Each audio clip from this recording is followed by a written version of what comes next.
You know, going back to this game to record the footage was almost like a familiarity, as I could have actually written this entire review without playing a bit of the game beforehand. ICO is a PlayStation 2 game from 2001, but I didn't play it until around 2002 when it was released in Europe. Back then, it took a year for games to be released in Europe after they were released in NTSC land, and they often improved the games a little bit here and there as they did. These were usually akin to patches or one or two minor content updates. Still, I got this game when I was about 7 years old and revisited it so many times that I could more or less play it from start to finish blindfolded, as I'm that damn familiar with it. ICO, which is pronounced Eco but nobody bloody calls it that, is an action-adventure game brought to us by Team Japan. This branch of Team Japan was later dubbed Team ICO and went to make Shadow the Colossus and The Last Guardian. A lot of people say that Shadow the Colossus is their best game, but I personally feel that ICO is their strongest contender, or is at least the game that I like the most. The game revolves around its titular character Aiko, who is a cursed child who was born with two horns growing out the side of his head. According to the game's manual, the people of his village seemingly saw this as an ill omen and shunned him for most of his life, until a huge storm hit the region and Aiko was personally blamed for it and taken away on his 12th birthday. He's taken by three hooded riders to a decaying castle by the coast and offered as a sacrifice in a large sarcophagus in the hopes of appeasing the evil forces, but unlike those who came before him, Aiko escapes his grim fate and has to find a way out of the castle. ICO was originally developed for the PlayStation 1 and saw several revisions between its original conception and its later releases, namely the reduction of the human characters and the change in roles and backstory between ICO and the second protagonist, Yorda. Yorda is a ghostly princess who is found in a birdcage at the top of a tower, and Aiko opts to free her. He quickly discovers that she possesses several powers that allow her to access areas that he otherwise couldn't. The two of them, despite living in two different worlds and having one hell of a language barrier, work together to escape the castle. In early drafts of the game's story, Aiko was going to be a servant in the castle back when the game was based around the castle having regular human guards around. Seemingly, Yorda was going to be the one with horns, which were attached to a ceremonial helmet that she gave to Aiko at the start of the game, so that the player would always be able to spot him as the playable character. I do think that having something stand out like this is a great bit of game design.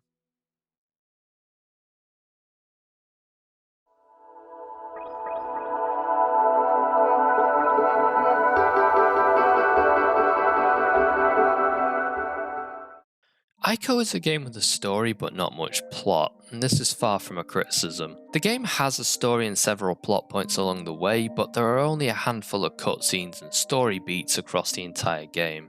You usually have to earn a cutscene, and they often serve to challenge the landscape of the world around you or the stakes of the game itself. This actually makes them a welcome reward rather than a regular occurrence or a bombardment.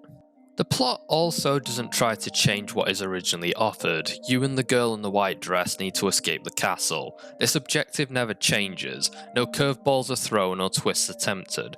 Everything in the game that needs to be there is there, and this makes the game incredibly brief but focused, and I really do appreciate that. Another thing that's very much appreciated is that everything is used sparingly and appropriately. I could only imagine how an American version of this game would play out. Probably something like Enslaved Odyssey to the West. Not that characterization in video games is a bad thing by any means, but I can imagine an American studio struggling to resist the urge for there to be some witty banter or flirting or something of that nature between the characters. It makes this game feel almost unique given how the relationship between Aiko and Yorda is almost ambiguous. There's no definitive answer as to what these two characters think of each other or feel about each other. Are they just a means to each other's end, or do they genuinely care about each other as comrades or even friends? The game doesn't provide an answer that's definitive, and I actually feel that works out just fine. There are many interesting inferences that the players can make about the game, like the main antagonist, the Queen. I don't know if this was intentional or if it's just me overthinking it, but I very much appreciate the fact that the Queen and the castle are representative of each other. The castle is a grand, impressive structure ravaged by time and is being held up by magic and a strong-willed defiance to avoid succumbing to the inevitability of mortality, just like its ruler. When the queen is killed on her throne, this actually causes the castle itself to instantly crumble and fall into the sea. The castle is grand but vacant, and whatever its original purpose was is long since lost. It has seemingly collapsed in some places, and the castle is often eerily quiet. I'll address this more later on, but the atmosphere is made by its emptiness, and I feel that whatever this castle once was is long since lost to time. Its meaning, as is the meaning of its ruler, is little more than an echo. The only remaining inhabitants in this castle are spirits who barely resemble human figures. I didn't notice until I was older, but there are actually 5 types of spirits encountered throughout the game. The smallest of them are spiders, who are kinda useless. Their main use is to annoy Yorda and keep her on edge, and they occasionally act as a backup. The most powerful of them is the Oni, who is a large hunchbacked spirit that can fly and packs one hell of a punch. Now, initially it was theorized by fans that the Queen herself made the curse. However, Shadow the Colossus later confirmed that another entity made the curse, and the Queen is more or less capitalizing on it to keep herself alive and provide herself with servants and protection. This is one of several connections to the Shadow the Colossus prequel game, as the large stone doors that only Yorda can open seem to depict faces that are very reminiscent of the Colossi's faceplates. At times, the castle feels completely abandoned because of its complete lack of human touch to any of its aesthetic. Anything that made the place remotely human has faded with time, and now it's just a hollow structure. This means that nothing is hindering you besides the spirits, but nothing is helping you either. It means that some things are left open and are easy to access, but other things are shut off to you and require a fair bit of work to get around. The middling portion of the game actually revolves around opening a large gate, which the Queen closes to prevent ICO and Yorda from escaping. This requires you to power up these 2 conduits, which remind me a lot of the Golden Snitch for some reason, and re-energize them so that you can leave and escape into the forest.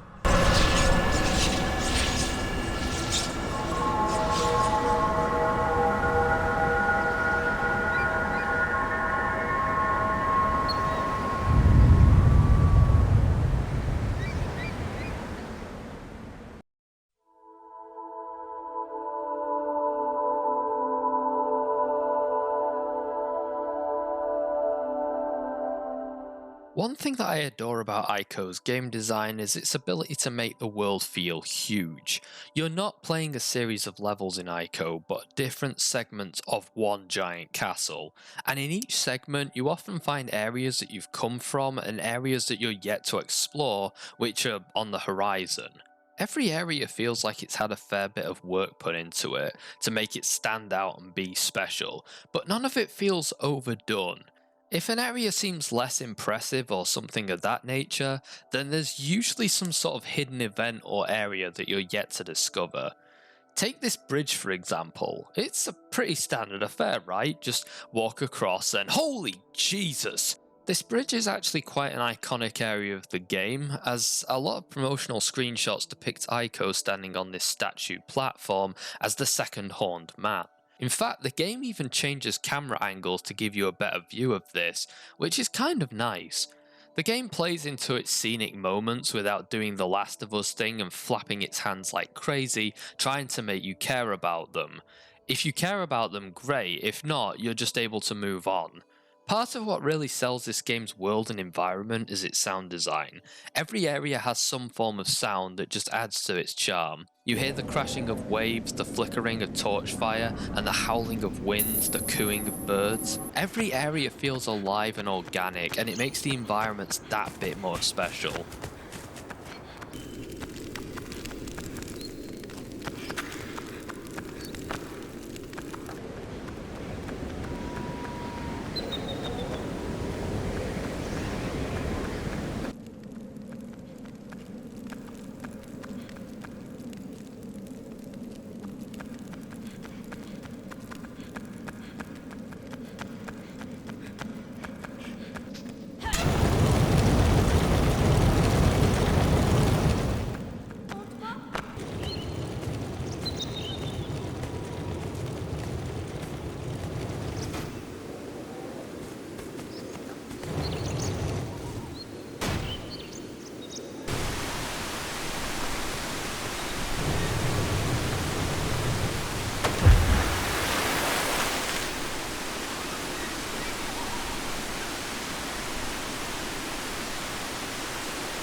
Music is kind of rare in this game, only playing when something of note happens, and the music tracks being quite staggered makes them mean a lot more when they do play. The tracks are often quite impactful and effective, making something as boring as stairs lifting out the ground and guiding your way to be a jaw-dropping event.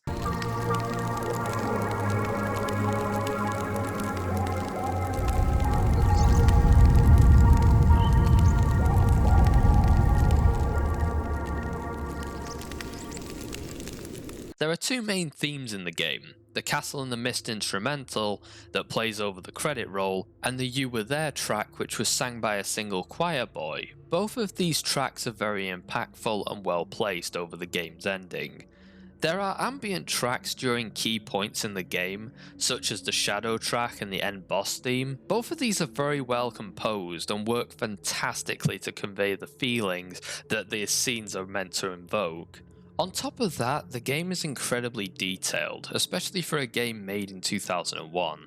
There were a few games that sort of pushed the boat to show off the PS2's hardware capabilities, but this one is one of the ones that really stood out for me and has honestly stood the test of time.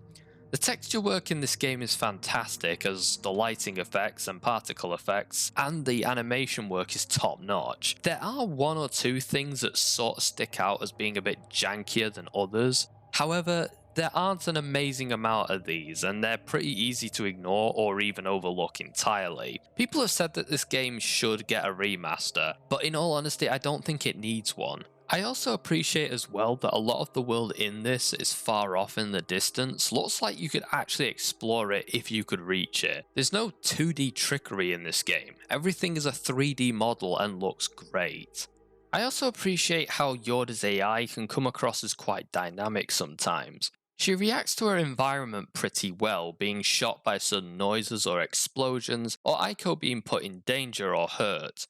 However, I once encountered a rather endearing, clearly unscripted event where Yorda approached a dove and it was startled, and she was then startled by it flapping its wings and flying off, which is the kind of thing that is unscripted and is very impressive to have happen, as it's a very natural and genuine reaction, making her feel very human at times.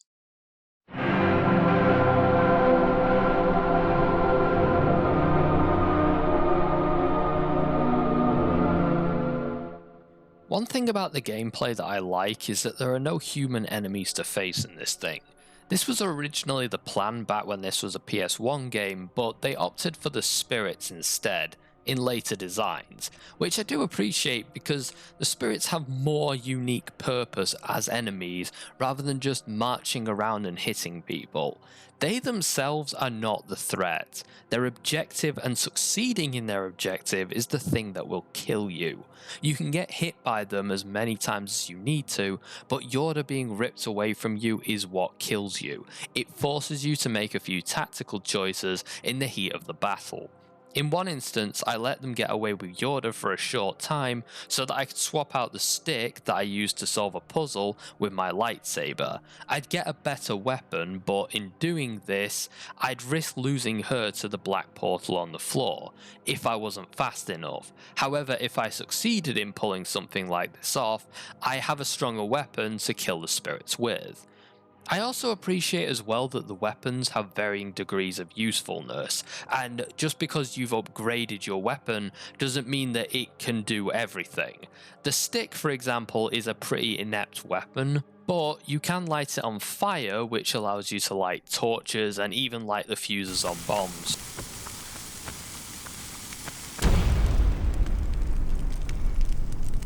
Both of which are needed at some point or another to complete certain puzzles. The sword, however, is a much more effective weapon against the spirits, and it has the ability to cut cords which can open up new areas in the castle and solve puzzles. You'll find yourself alternating between these weapons a fair bit. However, there is a special weapon which you can get in the game by doing a challenge. You have to hit a tree which causes some sort of fruit to fall out of the tree, and then you carry the fruit into this dungeon which has a basketball challenge of some sort, which when you do it, Qui-Gon Jinn is impressed enough that he throws his lightsaber through the window. If you're playing on the original versions of the game or on your first playthrough, you do actually get this other weapon which is more like a mace. Both of these weapons are way more powerful, however, they only have the use of the sword, so you'll still have to swap them out to light torches or blow up bombs. The movement controls are pretty strong, though there is a bit of jank at times. Sometimes you can be confused as to what direction you're going to move in and start off going in the wrong way. And jumping can be awkward as the game sometimes takes you furiously mashing the triangle button as an optional suggestion rather than a desperate order to ensure that you make a jump. You have to traverse the castle through climbing, jumping, swimming, and other means that you can devise to get from A to B. This can even include blowing stuff up with bombs and destroying huge parts of the environment to clear a path. ICO can be killed if he jumps from too high of a surface, so taking shortcuts is made very risky. Patience is often safe, but you may wish to save yourself some time by dropping off a certain ledge or something like that. This is somewhat of a risk as you may misjudge the height and accidentally kill yourself by doing this. On my first recording I played it 100% safe and didn't die once throughout the entire game, but on the second playthrough I just sort of cut a few corners and still managed to avoid dying. I'm not counting the deliberate deaths I did to show off what they look like. If I had to describe how this game plays, animates and feels, the word I'd go for is clumsy. It's quite an immersive clumsiness though, which is the product of good game design. The way Ico jumps, shimmies along edges, swings his weapon and several other actions comes across as quite graceless and unskilled. Ico gives off the impression that he's very determined and energetic, but lacks any form of skill or proper experience. It's a telltale sign that the animation is great when the character's movements say a lot about them as a whole. Yorda is also a key part of the gameplay as she's required to make it to certain areas as well as Ico. However, she's nowhere near as physically capable as her, so you often have to make things more accessible for her so that you can move on together. Leaving her behind isn't an option, as this causes the spirits to attack her off screen, and if this isn't addressed immediately, you're both dead. The tagline for this game was, "If you die, she dies, and if she dies, you die," and it's a rather apt description. Yorda is the key to accessing certain doors, but she can't get to those doors without your help. Another benefit to her accessing these doors is that during combat, her touching these doors kills every enemy in the room due to a powerful electrical surge. Yorda as an AI does have a few issues. She can be dumb as a bundle of sticks at times. She sometimes has no idea what you're asking of her when it's plainly obvious, and she also has a reputation of just wandering off and sort of doing her own thing whilst you're trying to solve puzzles. A great example of this was when I was opening the way for us to access one of those spirit doors that kills everything in the room. However, when it came time to offer my hand to her to jump, the only thing she had to do on her part, she just stared at the offered hand until she was snatched up and dragged away by attacking spirits. This made it so that I had to fight a room full of enemies that she could have killed instantly just by taking my hand. This happened twice as well in 2 different playthroughs. Quick thinking is not this girl's strength, let me tell you. Her AI slightly improved in the PAL releases, as she is able to point out things to you, whereas her NTSC counterpart just stands about waiting for you to finish puzzles for her. There were a few issues fixed from the NTSC version in the PAL copy, such as camera angles being changed to make it easier. The camera angles can be a bit of a problem at the best of times, because you don't so much control the camera as you do move it about a little. This does allow for some awesome cinematic moments, but it can obscure your vision at times or make it hard to see. You also can't zoom in and focus on anything as the game's camera keeps scrolling around whether you want it to or not.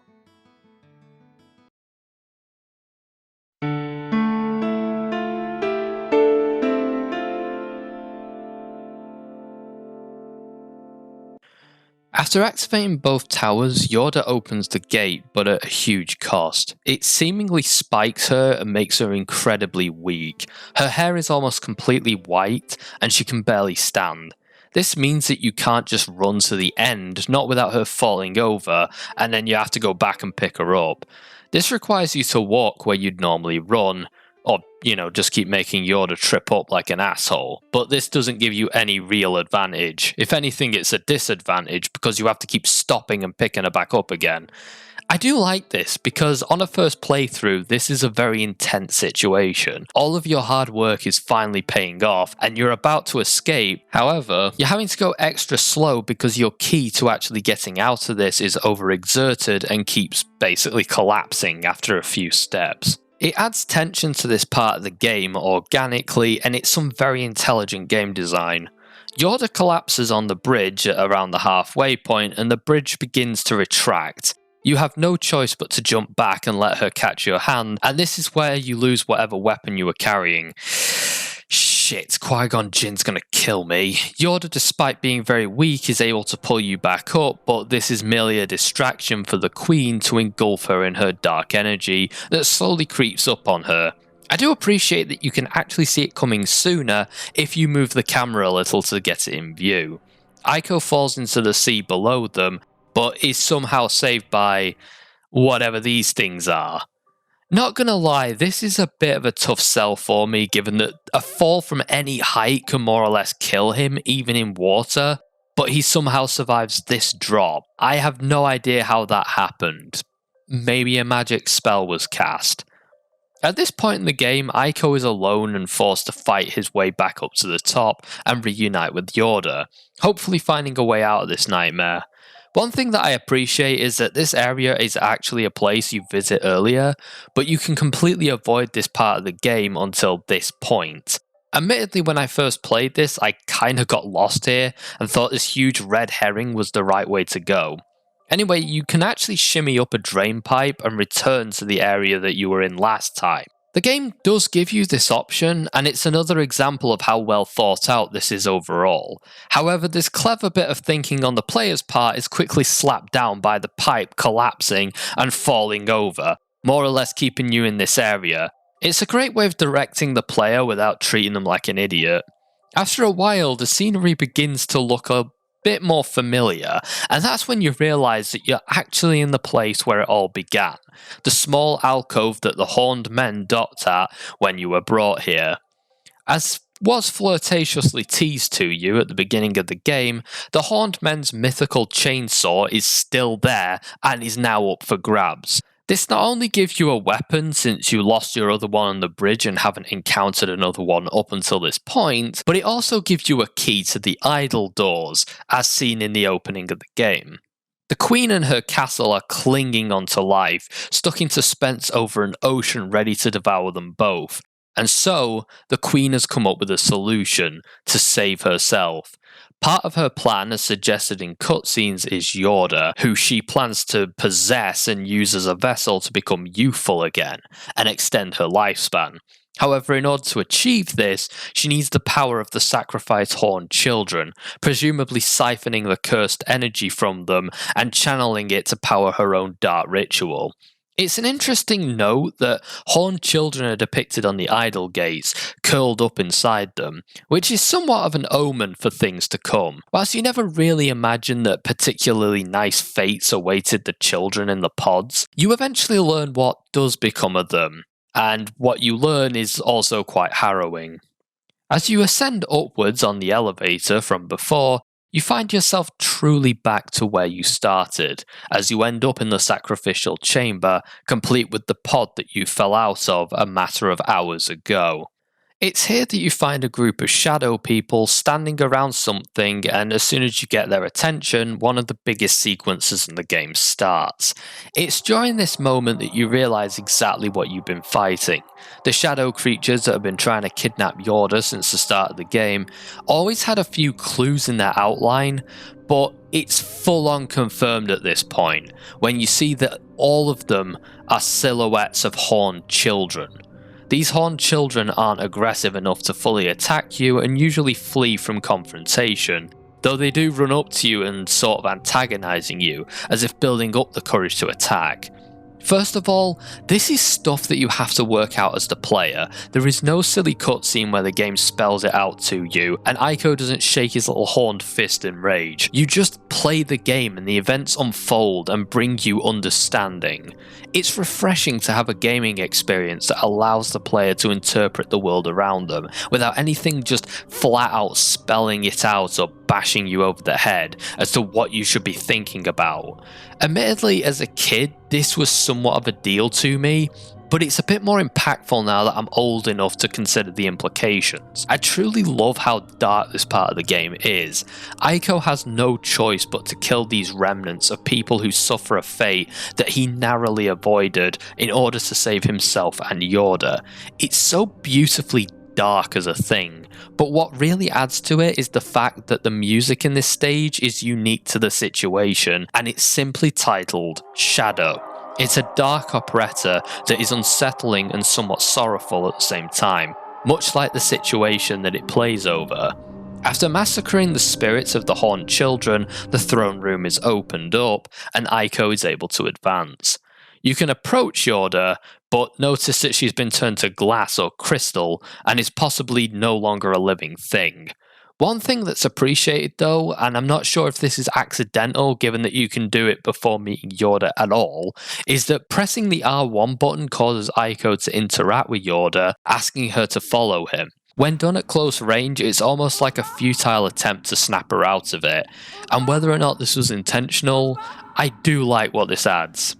ICO ascends the elevator and faces off against the Queen. Initially the throne is empty, but after turning around and walking away again,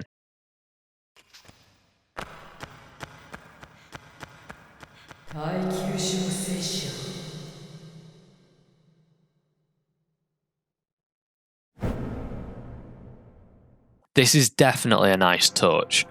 ICO demands that she releases Yorda from her state of paralysis, but Queenie is having none of it, and she tells him that Yorda's big destiny is to become a new vessel for her to inhabit and hopefully become the powerhouse that she once was. She urges ICO to leave Yorda to her fate and just get out with his own life. ICO isn't having any of that and strikes out at her, not knowing that she has a powerful force field at her disposal that he just sort of bounces off of. He lands with one hell of an impact, but part of this impact is that his horn breaks off and blood leaks out of it.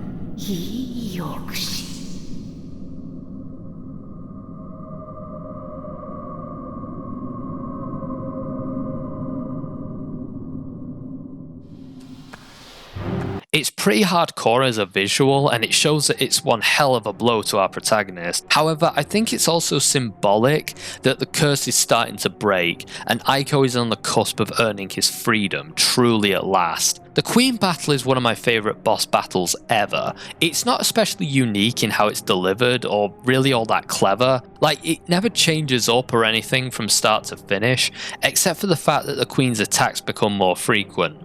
But I love the atmosphere, the music, and the impact that you feel playing this part of the game. The Queen's attacks turn ICO to stone if he has no protection, so the sword is crucial to protecting himself as well as attacking. The problem is that every time you attack the Queen, the sword bounces off of her force field and flies across the room, and you more or less have to go off and find it. Now, you can protect yourself with these large idols which have a similar effect as the sword, and you can push them around as well, but they only go so far and are incredibly clumsy and can only move one direction at a time. Basically, you need to be careful when using these. Like I said earlier, the Queen's attacks ramp up and your sword flies further away from you with each whack and lands in weirder places. Patience is very much key in this fight. The sheer amount of force that hits ICO is impressively illustrated. It's better with a vibrating controller, though just from the visuals alone you can see how much effort it takes for Aiko to resist the force of her magical blasts, and I love the effect of the magic curving around him as well. After whacking the queen enough time, Aiko runs her through, and she insists that killing her won't allow Yorda to leave the island. Believe it or not, this is actually a major contribution to the fact that this game's ending has many interpretations, not just among fans, but along the development team as well. Aiko is knocked back again by the Queen's explosive demise, and another one of his horns breaks off, signifying that the curse has been lifted and that he is finally free.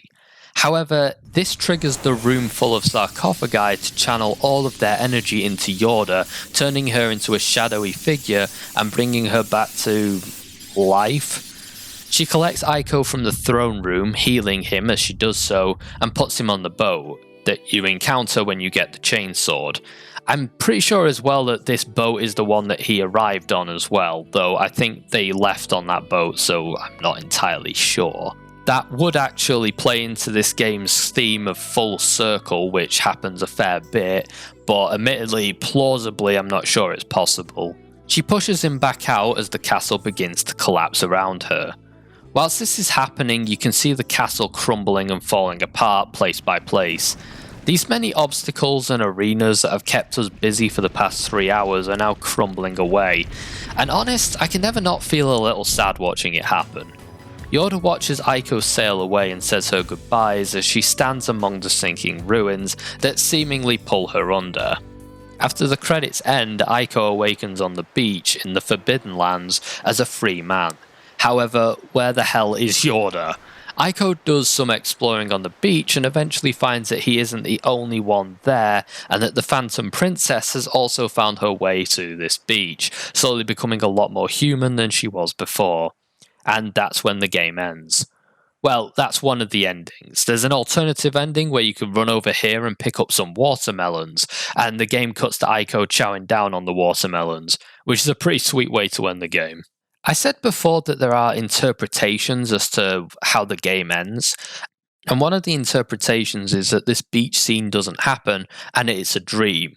Admittedly, this does seem a bit plausible, as the Queen does insist that Yorda cannot leave the castle. However, the Queen is evil, so it's very possible she's lying. But at the same time, I do kind of feel that the happier ending is a bit more appealing to most players. Admittedly as well, I think one thing that's also possible to suggest is that the Queen's dark ritual actually worked and she ends up possessing Yorda. Now, admittedly, Yorda's behaviour doesn't give off this clue, but the Queen's line about Yorda not being able to leave the castle, even if she dies, suggests to me that maybe killing her does initiate the ritual, and it does result in Yorda more or less becoming possessed by the Queen, and that's what happens with the sarcophagi. Another theory that I have is that the souls of the children give Yorda her life back. It's very subjective, and I don't think anyone has a definitive answer, even the people who made it. But I think my favourite possible interpreted ending would be that the dark ritual ends up becoming more positive, and that the children more or less hijack it and give Yorda her freedom back, so she's able to leave the castle and become human. It is plausible, and it is a bit nicer than you more or less doing everything for nothing. ICO is a great game that went largely unsung, and whilst it still exists in the minds of those who played it from decades ago, it never achieved the pop culture heights that Shadow of the Colossus did. In truth though, I kinda like this, especially at a point where some things have been memed, franchised and merchandised into oblivion. Thankfully, ICO has managed to avoid that and has achieved a nice niche of being appreciated, but not picked up by an awful fan base or overpraised to the point that we question as to whether or not we liked it originally. I've heard few, if any, people say anything bad about this game across my entire life, and the few people who didn't like it just didn't feel it was for them. I've heard a few people say that the game shows its age, but in my honest opinion, it feels more like a fine wine that I appreciate more with age. As a kid, it was just a game that I liked, but 20 years of hindsight, This is a fantastic slice of great game design and artistry. I've played few games that are comparable, and whilst few would call this game the best game ever made, it's definitely one of the few that are hard to forget. It's also a game that I find is very replayable because there are multiple features unlocked every time you do beat the game. You unlock more of the dialogue as the initial subtitles are ruined, so you can't actually tell what they say, and then when you actually see them you begin to kind of understand certain elements of the story a bit better. Admittedly, most of them are kind of obvious, or at least very easy to guess the gist of them, but I still find it to be a good feature to give you more to experience the second time around. ICO is a short experience that honestly stays with you a lot longer than you'll play it. It's a brilliantly designed game that offers so much in such a small package, and I definitely recommend it to anyone who appreciates this kind of game, whether it be its genre or its merit as a piece of art. It's truly a brilliant game, and I'd highly recommend it.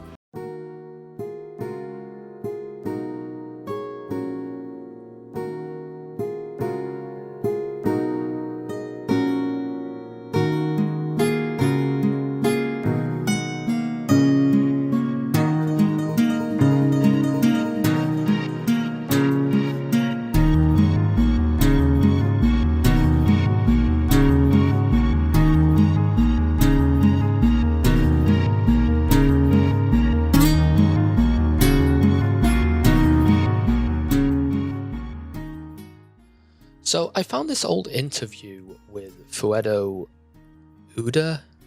I know I've pronounced that wrong, I just know it. And he's talking about ICO working on it closer to the time for a PlayStation 2 magazine in the UK. And I kind of wanted to go over some of the things that I didn't know prior to making this video. I actually only found this whilst editing.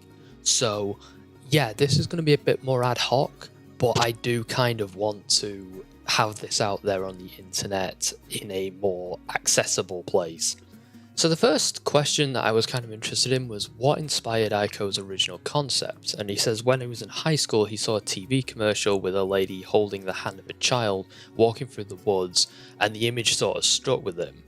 And then he based a fair bit on some things from Galaxy Express 999, which is actually a sort of gender flip version of ICO, which takes place in the universe and they sort of explore a galaxy together.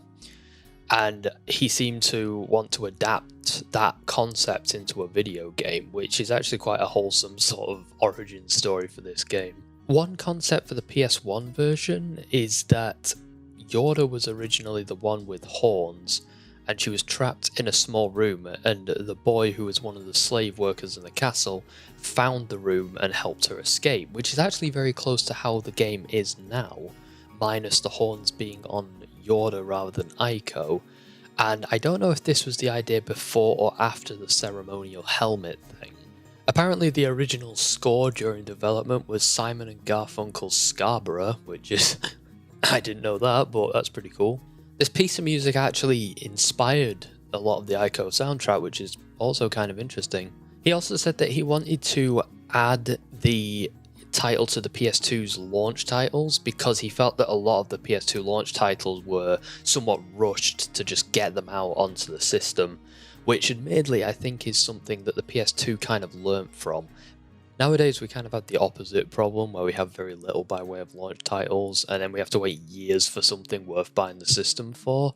But yeah, during the PS2 you got a lot of Onimushuas too, which were, yeah.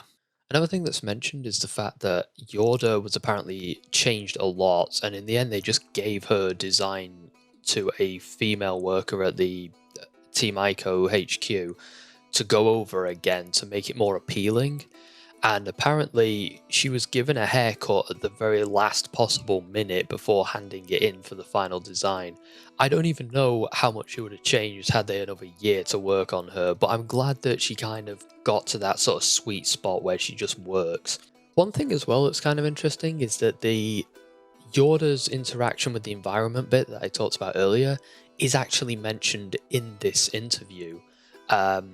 and she's apparently sort of programmed to be more curious. I actually thought that this was unscripted, but it's apparently semi-scripted, which is also a kind of interesting thing. It's actually very well implemented because I legitimately couldn't tell that this was deliberate, which in honesty I think is genius game design. Another thing that I'd really like to know about was the fact that he talks about how the castle was planned and created, and apparently he credits Giovanni Battista Piranesi, an artist from the 18th century in Italy, who apparently painted a lot of castles and Roman ruins and countryside. Now, I've had a look at some of these paintings and they really strike as similar to the ICO castle and the ICO world, which is really cool and interesting to see, like just knowing that that's where it came from. He also apparently designed the puzzles before texturing the environments, so he wanted to know that the puzzles worked before implementing that stuff, which I actually really appreciate as a thing. Like that, it really shows a dedication to game design. Also, very little research actually went into the castle's design. Like, I always thought it doesn't really look like it's based on any particular time period, and that's because it's not. It was designed based off of paintings, not any particular era or architecture work that exists in our world. He ends the interview by mentioning that he wants people to sort of see video games in a better light, for them to be a bit more culturally acceptable and not to just be dismissed, whilst movies are instantly, validated just because they're that medium. And I do actually really like this sentiment, especially in 2002 when video games were starting to really look like something. I'm glad that we're closer to that now than we were way back in the day.